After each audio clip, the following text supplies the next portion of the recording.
Bueno, volvemos para informarlos, obviamente, con esto de que llamamos Serán Informades. Nos metemos en la comunidad de Male. Nos metemos en la comunidad. Igual este es un tema que más aborda Delphi. Yo lo traje porque, bueno, como ella no está, es muy importante también tenerlo en la agenda, que es el INTI, porque si hacemos un repaso breve, Javier Milei sacó un decreto donde quería cerrar el INTI y en el Congreso se lo vetaron, ¿no? Sí, y era parte también de la ley bases en su momento, parte de algunos de los organismos descentralizados que el gobierno intentaba privatizar y cerrar, digamos, ¿no? Sí, entre ellos estaba el INTA también, si mal no recuerdo. Sí. Y bueno, no lo logró hacer Javier Milei. Además, salió una cautelar que frenaba un poco este cierre, pero a pesar de eso, avanzaron con la privatización, con el desguace del INTI, porque los trabajadores advierten que por suspensiones, bajas de beca y porque buscan cerrar sedes, también, entre otras cosas, buscan cerrar líneas de investigación. A pesar de esta cautelar que mencionamos recién, esto está sucediendo. Y desde la Asamblea Multisectorial del Instituto Nacional de Tecnología Industrial, integrada por trabajadores, denunciaron al gobierno de Javier Milei de avanzar con este desmantelamiento de facto en el organismo de ciencia y tecnología. Giselle Santana, integrante de la Asamblea Multisectorial del INTI, señaló que la situación preocupa profundamente al personal y se enmarca en un contexto de intento de disolución del instituto que fue frenado judicialmente. En declaraciones radiales afirmó que las medidas actuales constituyen una avanzada práctica destinada a disciplinar a quienes sostienen la defensa del organismo. Según la referente gremial, los efectivos armados custodian instalaciones claves y acompañan a autoridades internas, configurando un clima de control y supervisión para amedrentar a los que trabajan ahí, las trabajadoras y los trabajadores. Santana también sostuvo que reemplazaron a la Policía Federal retirándola, ¿no? Y reemplazándola por fuerzas de gendarmería. Lo que incrementó un malestar en los trabajadores, obviamente, porque están trabajando, valga la redundancia, todo el tiempo vigilados, ¿no? Sí, un control que obviamente no solamente genera un nivel de amedrentamiento, sino obviamente de anomalía en clave del cotidiano de tu trabajo, como estamos viendo en imágenes para quienes estén en YouTube, algunas imágenes ilustrativas de lo que está relatando Male. Sí, también lo otro que es muy preocupante también es que denuncia Santana la instalación de un sistema de vigilancia que también además capta sonidos, ¿no?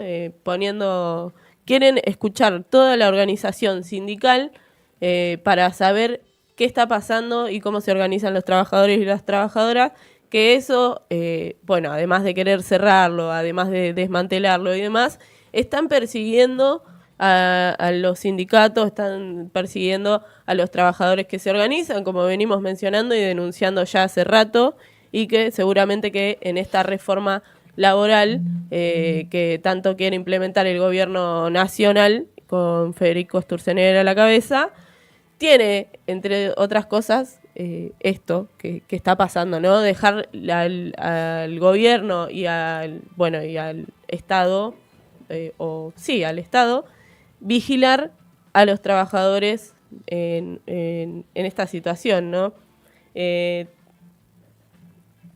Recordemos, recomendamos a la oyentada también gran parte de las notas que tenemos con distintos trabajadores del INTI, que al igual que lo que ayer hablábamos con Mariana Cucarese del Hospital Garraham, es otro de los conflictos que hemos cubierto durante todo el año, con lo cual hemos ido hablando con distintos profesionales que integran el instituto, sobre todo para que nos relaten gran parte de sus roles, ¿no? De sus tareas, sobre todo para comprender la importancia que tiene el INTI en casi toda nuestra vida cotidiana. En donde nosotros creamos que no está el INTI, allí hay un trabajador del INTI estableciendo incluso la seguridad de los productos hasta de los procesos en procesos industriales, por ejemplo. Los juguetes para nuestros niños. Los juguetes, pero les recomendamos entonces que vayan a Trinchera TV a revivir gran parte de esas entrevistas o a vivirlas, en este caso, si no las han visto, alrededor del conflicto de vaciamiento con el INTI. Sí, yo recuerdo la que hicimos con Luna, creo que era el apellido,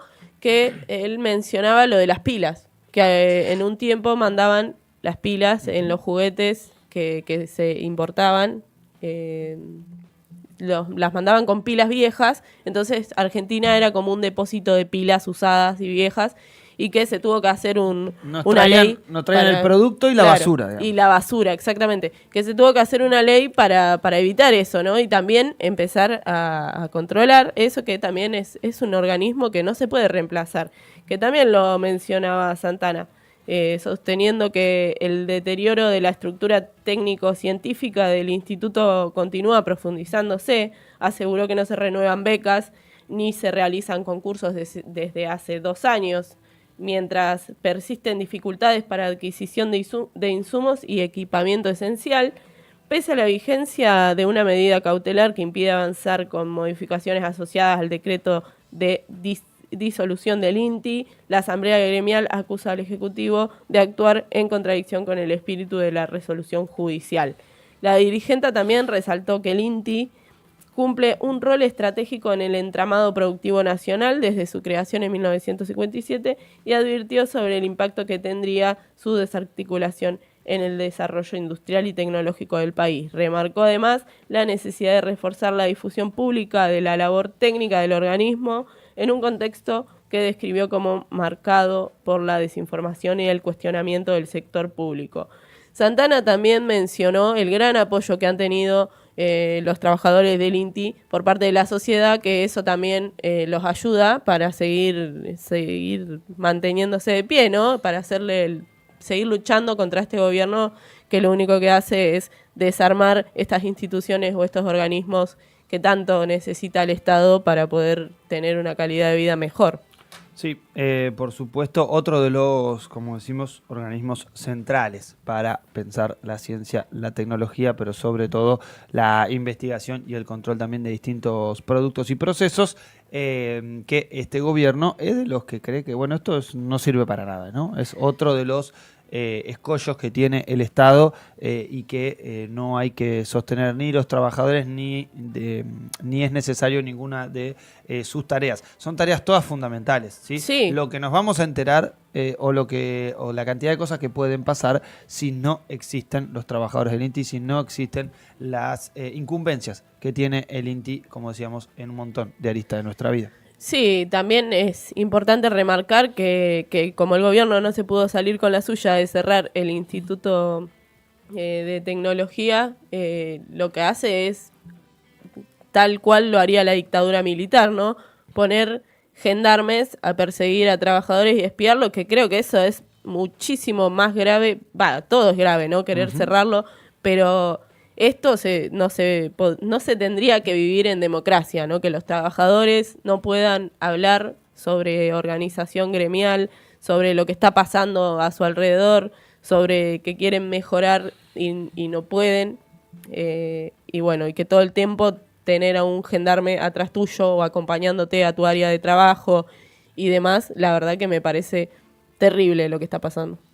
Sí, la verdad que sí, otro de los embates de este gobierno. Lo vamos a continuar, obviamente, muy, muy de cerca, como seguimos cada uno de los conflictos y sobre todo lo que son parte de las columnas, ¿no? De pensar un Estado, sobre todo digno y pensado para el buen vivir.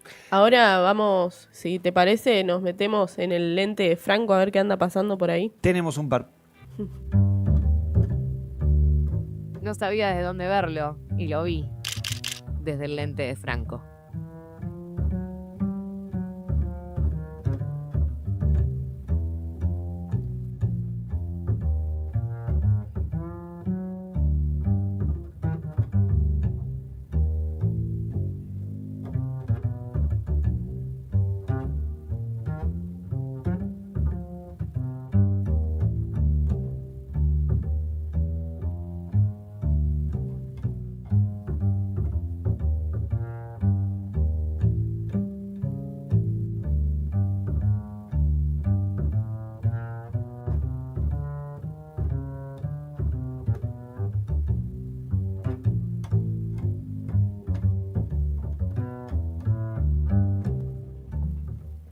Bueno, vamos a meternos en la Confederación General del Trabajo, en la CGT, la Central Obrera, que ayer tuvo renovación de autoridades, eligió a su nueva conducción, mantuvo el triunviro, este formato de conducción tripartita, ¿sí? que viene funcionando hace unos años. Algunos quisieron discutirlo o lo plantearon, mejor dicho, Sí, como... quería preguntarte sobre eso, porque no entendí muy bien cuál fue la disputa que bueno, finalmente decidieron hacerlo tripartito, pero ¿cuál era la otra opción? ¿Que haya No, la un otra solo opción a es la que sea un cabeza? unicato, como históricamente existe un solo secretario general de la CGT. Recordemos que cuando la CGT volvió al proceso de unidad, se estipuló este formato de síntesis a la hora de la conducción política,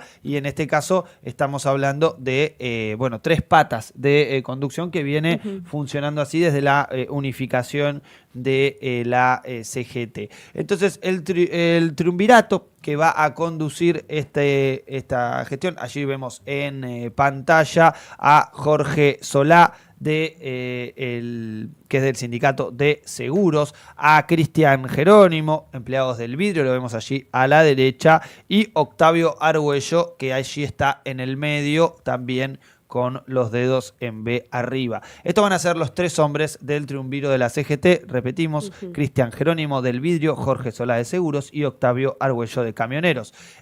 Acá hay la novedad, si se quiere, bueno, es la inclusión de Jorge Solá y de Cristian Jerónimo como nuevos miembros del triunviro, ¿sí? Argüello que se mantiene. Y en el caso de Cristian Jerónimo, uno de los apuntados como renovación generacional, ¿sí? Podemos decir, es un poco el planteo de qué lugar ocupa en este caso el representante de los empleados del vidrio. Y allí estamos viendo el cuadro en pantalla, ahí lo van a poder ver, donde aparecen las distintas secretarías, también además del triunviro que está allí arriba, la secretaría adjunta, que la tiene Andrés Rodríguez de UPCN, la secretaría gremial, que la tiene Juan Pablo Brey y Abel Furlán, de Aeronavegantes y la UOM respectivamente, la Secretaría del Interior, que la mantiene en este caso el que acaba de salir del triunviro, Héctor Daer, de Sanidad, la Secretaría de Relaciones Internacionales, que la sigue manteniendo Gerardo Martínez de Wokra, que es el representante de la CGT, no solamente en los encuentros internacionales, sino también en las relaciones para con el gobierno nacional. Recordemos, es uno de los que se sentó también en lo que fue esas reuniones de Pacto de Mayo, en las que era el enviado de la CGT a la discusión con el gobierno. Secretario de Relaciones Institucionales, Armando Cavalieri, de Comercio, histórico también dirigente. La Secretaría de Acción Social, para José Luis Lingeri, de Obras Sanitarias. La Secretaría de Política Educativa, Sergio Romero, de la UDA, el gremio docente que está dentro de la CGT. Recuerden, hay otros gremios docentes que integran la Central de los Trabajadores. Y por último, el secretario de Vivienda, Sergio Sacia, de Unión Ferroviaria. Así quedó conformado entonces la estructura con el triunviro de conducción y las secretarías políticas en este caso, las secretarías de la CGT.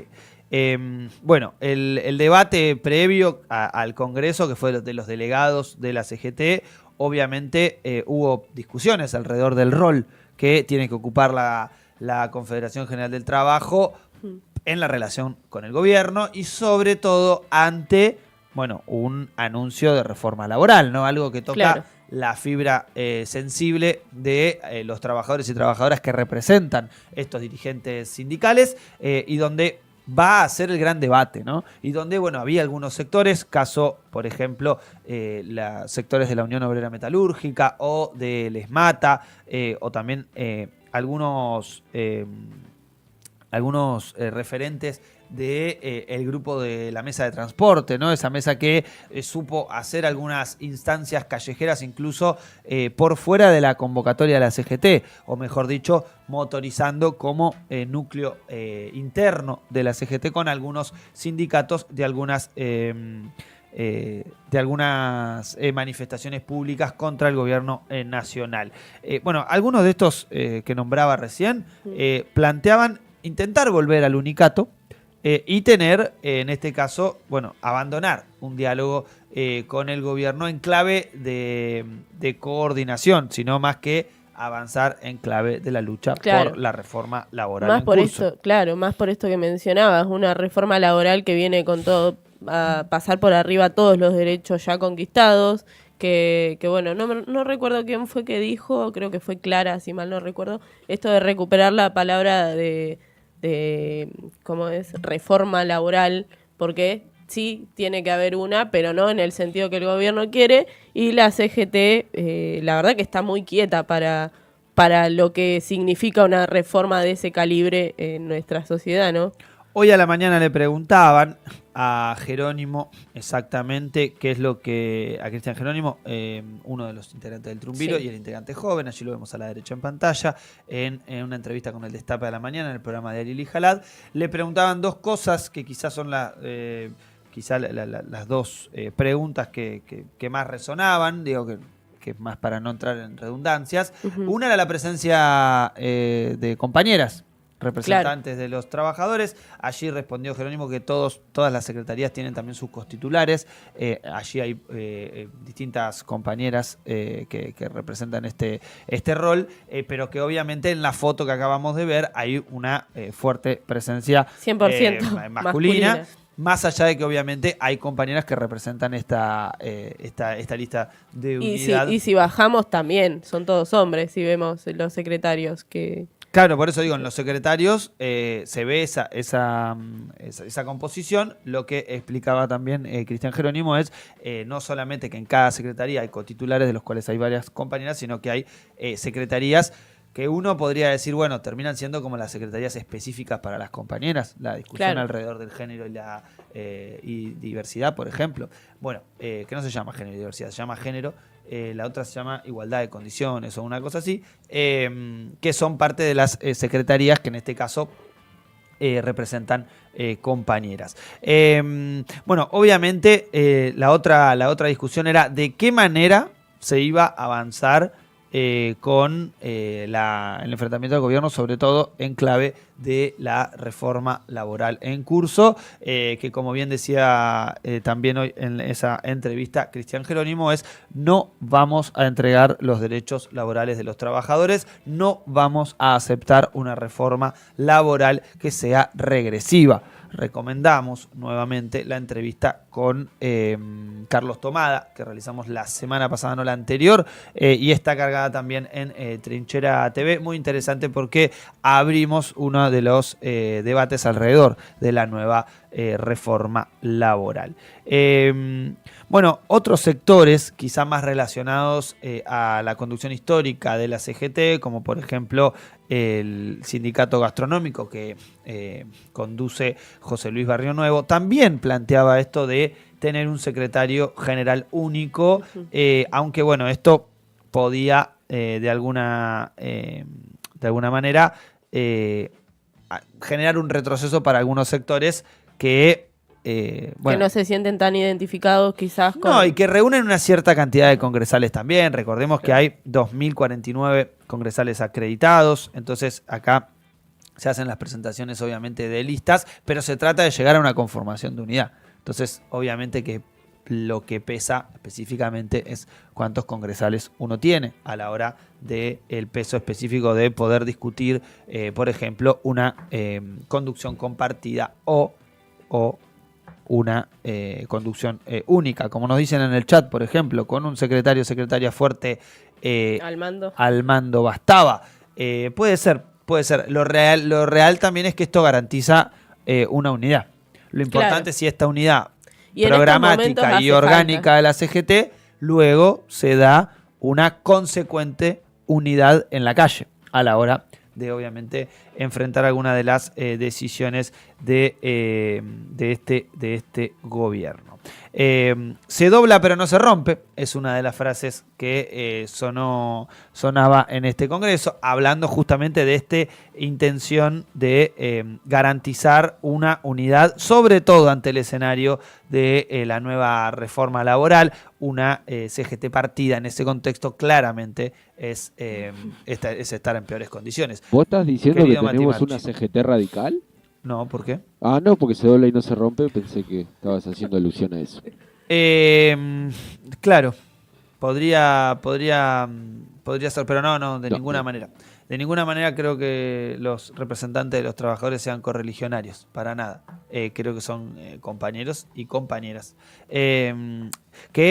Hemos sido muy críticos también de aquí, sobre todo el rol que juega la CGT, pero no nosotros como análisis de noticias, sino específicamente la calle y particularmente los escenarios de conflicto callejero. Caso, por ejemplo, todos los miércoles, el cántico comúnmente que aparece es de reclamo a la necesidad de la presencia de la CGT o de alguna medida de fuerza más contundente. Recordemos una CGT que arrancó con la judicialización del DNU 70, ¿sí? Entre ellos el actual diputado que va a asumir como diputado nacional, Hugo Moyano Hijo, fue uno de los abogados que llevó adelante estos recursos para frenar justamente en la justicia el capítulo de la reforma laboral del DNU 70. Cosa que logró la CGT con una movilización bastante inmediata a tribunales y luego con un paro que incluso fue muy criticado por algunos sectores de la política. Recuerdo por el entonces candidato derrotado en el balotaje con Javier Gerardo Milei, Sergio Tomás Massa, que anunciaba y decía: me parece muy pronto un paro de estas características. A 90 días de asumido el gobierno, si no me equivoco, fue más o menos ese tiempo. Con lo cual también hay un reclamo, si se quiere, de algunos sectores de la política a el freno de mano a una central obrera, y una central obrera en necesidad de salir. Y después la otra realidad es que hay un sector muy importante de los representados por estos sindicalistas que han votado a Milei. Sí, con lo cual hay un problema estructural que pasa hacia adentro, ¿no? Entonces, es muy difícil el rol de la CGT en estos momentos, donde muchos trabajadores y trabajadoras le exigen que haya medidas de fuerza más contundentes, como vos mencionabas, y otros sectores que no lo quieren para nada, pero me parece que es importantísimo que de una vez por todas se haya un paro general y que haya movilizaciones masivas, porque hace falta en estos tiempos. Sí, así que, obviamente quedó conformado entonces la nueva conducción de la CGT. Veremos cuáles son los primeros movimientos, pero sobre todo van a estar referenciados alrededor de la reforma laboral, que es, sin lugar a dudas, el gran alfil del gobierno para esta etapa, y que la CGT tiene un rol preponderante en la resistencia a esta ley, sobre todo porque, como bien dijimos, es regresiva para los y las trabajadoras. No me va a tragar la pobreza. No, de ninguna manera, de ninguna manera. Bien, nombramos entonces gran parte de las secretarías. Estoy viendo si me falta alguna, pero creo que no. Podríamos repasarlas todas, son un montón, pero las podemos repasar en otro momento, porque hay más noticias para compartir con ustedes en este Será Informado. Y si quieren, nos metemos en una cosa anecdotaria, que podríamos decir que sucedió en el norte de nuestro país. Anecdotaria, pero que también es foto de tapa, ¿no? Hablamos mucho. Y tiene que ver con el norte del continente.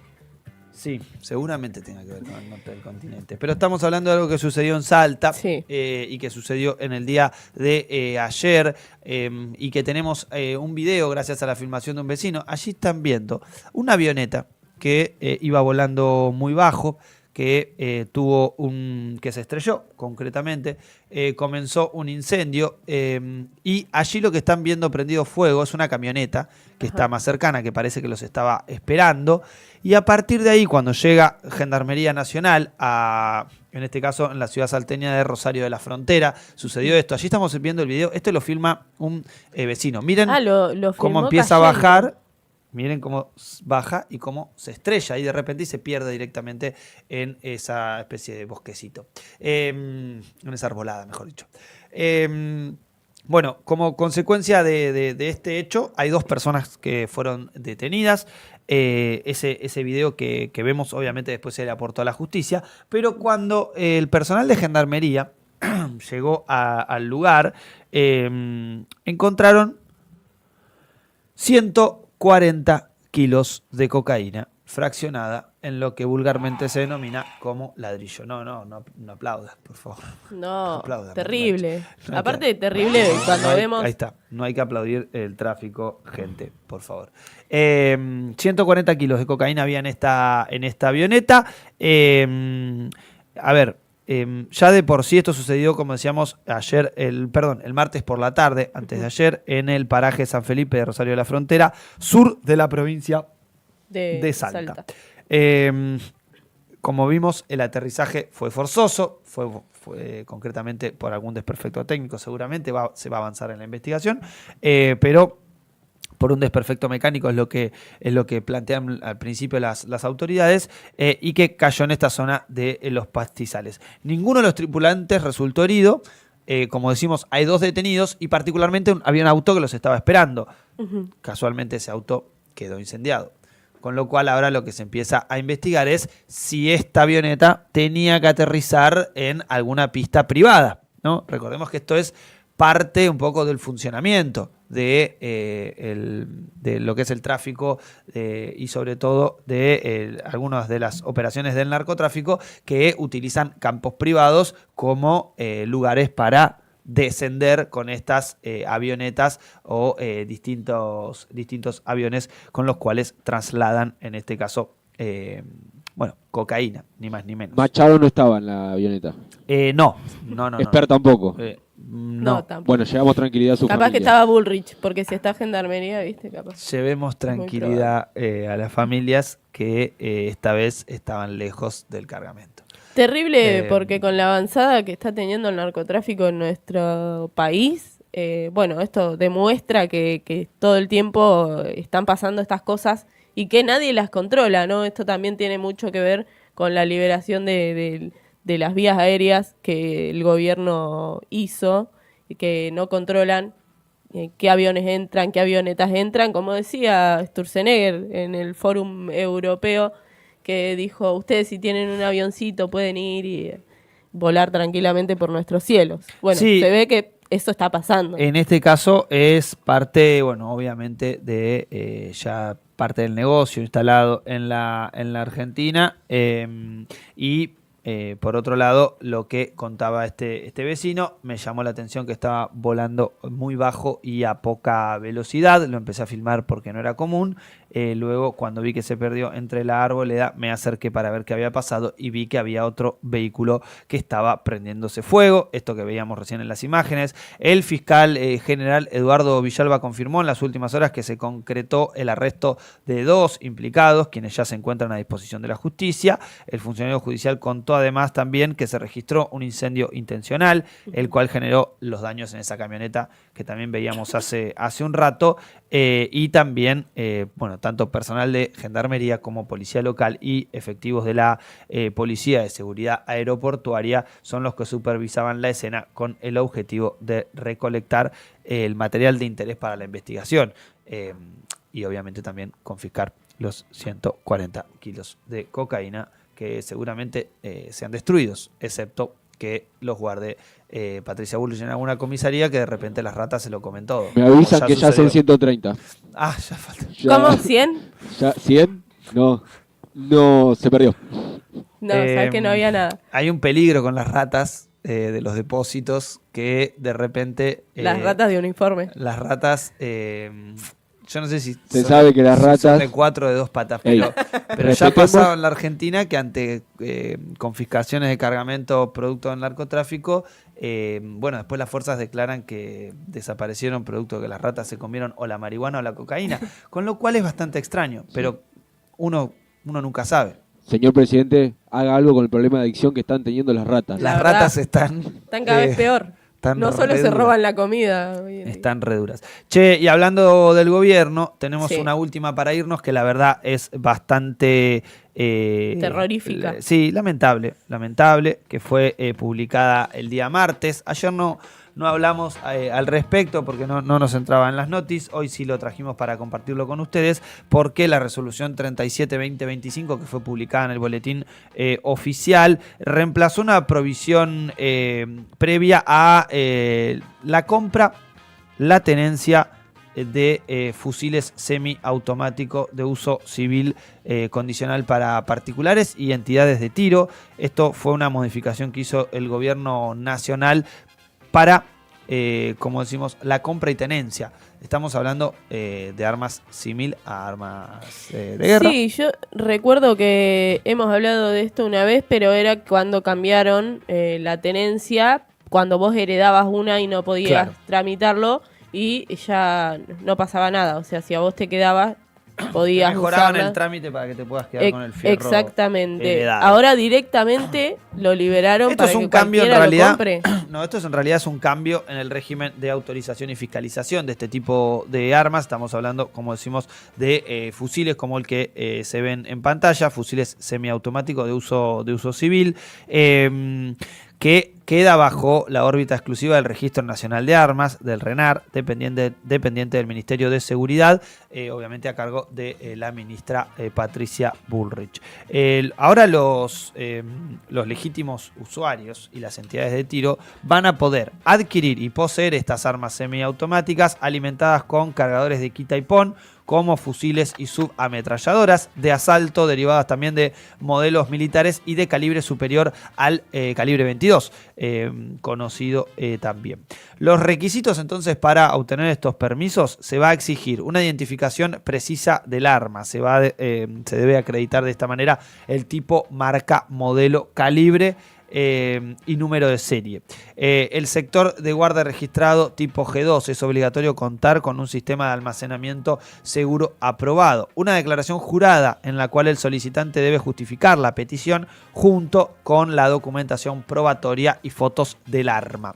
El pago de tasas: se va a abonar también un costo del trámite similar a la tenencia express y la tarjeta de consumo de municiones.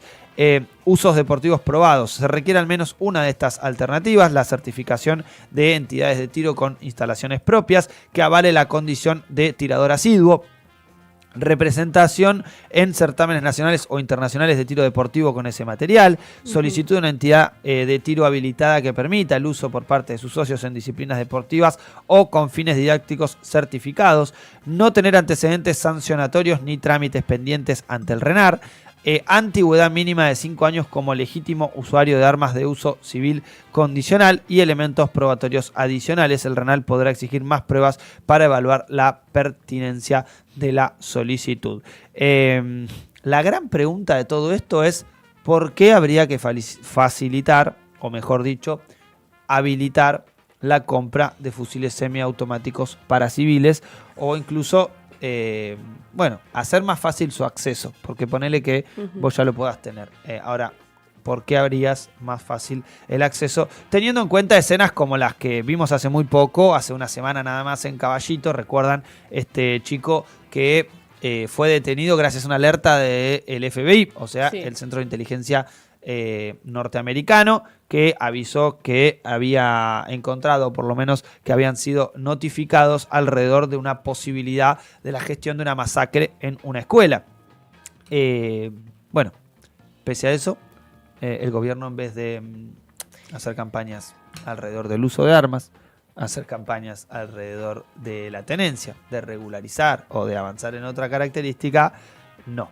A través de la resolución 37-2025 realiza este cambio que obviamente favorece y mejora las condiciones para la compra de fusiles semiautomáticos. Bueno, lo ha dicho ya Patricia Bullrich, que el que quiera tener armas, que la tenga y listo. El que quiera andar armado, que anda armado y punto. Eso lo dijo y bueno, se ve que en sus políticas también lo están llevando adelante, que es muy preocupante, ¿no? Esto, bueno, por lo que vos mencionabas, este chico que estaba planeando una masacre y ya ha pasado con una niña también, no me acuerdo si fue el año pasado o que hizo un grupo con sus amiguitos para planificar también entrar al colegio y matar gente con armas, no sé si de su padre o de alguien, pero es muy peligroso la tenencia de armas y estamos a un paso de ser Estados Unidos, pero la peor versión de los Estados Unidos.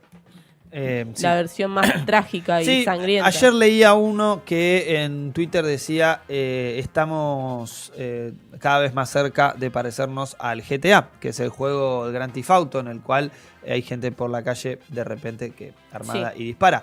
Y yo pensaba que esto puede llegar a ser seguramente, pero que seguramente nosotros somos los que andamos en rollers, en patinetas, o que estamos caminando por la vereda. Y no obviamente los que andan con los fusiles o con los bates encima. Bien, dicho todo esto, que obviamente es parte también de algunas de las preocupaciones, sobre todo algunas de las noticias que elegimos compartir con ustedes en este Será Informado, porque como ustedes saben, si será por las malas, deberá ser informados.